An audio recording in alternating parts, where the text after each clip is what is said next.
My dear student and viewer, तो मैं आपको पहले ही बता दूं कि ये निष्ठा आर्ट्स में खास करके आपको मैं बता दूं यहाँ पे आर्ट्स के सभी विषयों की तैयारी कराई जाती है, जिसमें अगर आप 11th और 12th के बच्चे हो तो आप मेरे यहाँ पढ़ सकते हो। जहाँ पे बेहतरीन तरीके से मैं बच्चों को यहाँ पे हर कुछ सिखाता हूँ और लिखाना भी सिखाता हूँ। ठीक है, दूसरी बात है यहाँ पे जीएस को लेकर 6 से 12 क्लास के एनसीईआरटी का सही चलता है, यूपीएससी एंड बीपीएससी को लेकर।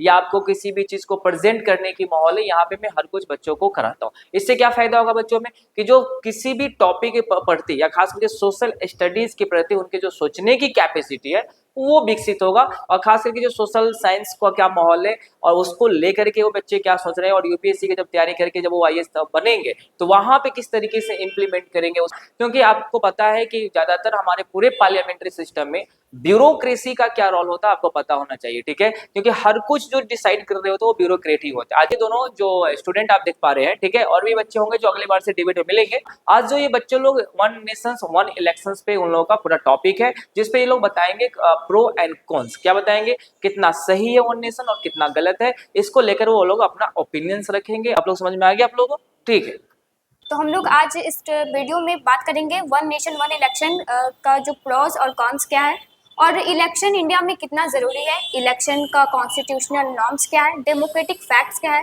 और इलेक्शन कॉन्स्टिट्यूशन में कहाँ कहाँ मेंशन है, और इलेक्शन का प्रोविज़न क्या है। उन सभी बातों पर हम लोग वन नेशन वन इलेक्शन पे बात करने से पहले कुछ इलेक्शन के बारे में जानेंगे। तो जो इंडियन कॉन्स्टिट्यूशन का जो पार्ट 15 है उसमें इलेक्शन कमीशन ऑफ इंडिया के बारे में बताया गया है कि इंडिया में इलेक्शन कमीशन होगा, और election commission of India Rajya Sabha, Lok Sabha, state assembly और प्रेसिडेंट के इलेक्शन के लिए रिस्पॉन्सिबल होंगे, और जो स्टेट के और भी लोकल बॉडीज का इलेक्शन है उसके लिए स्टेट इलेक्शन कमीशन अलग से बनाया गया है।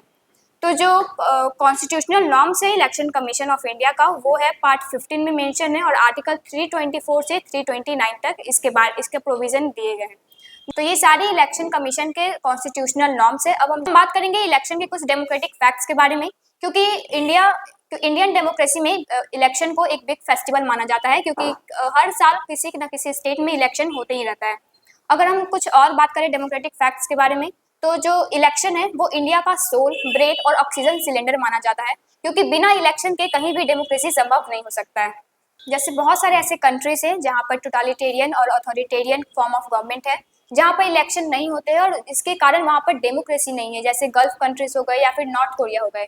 और डेमोक्रेसी होने के लिए इलेक्शन होना बहुत ज़रूरी है, क्योंकि इलेक्शन के बिना डेमोक्रेसी संभव नहीं है। जैसे कि मेरे दोस्त ने बताया क्या इलेक्शन से रिलेटेड कॉन्स्टिट्यूशनल नॉर्म्स और डेमोक्रेटिक फैक्ट्स के बारे में इन्होंने बताया। और अब हम बात करने जा रहे हैं वन नेशन वन इलेक्शन को लेकर कब कब किस कमेटी ने क्या क्या विचार व्यक्त किए। सबसे पहले 1982 में इलेक्शन कमीशन ने कहा कि नहीं, वन नेशन वन इलेक्शन होना चाहिए, क्योंकि भारत में इलेक्शन कराने में बहुत खर्च होते हैं।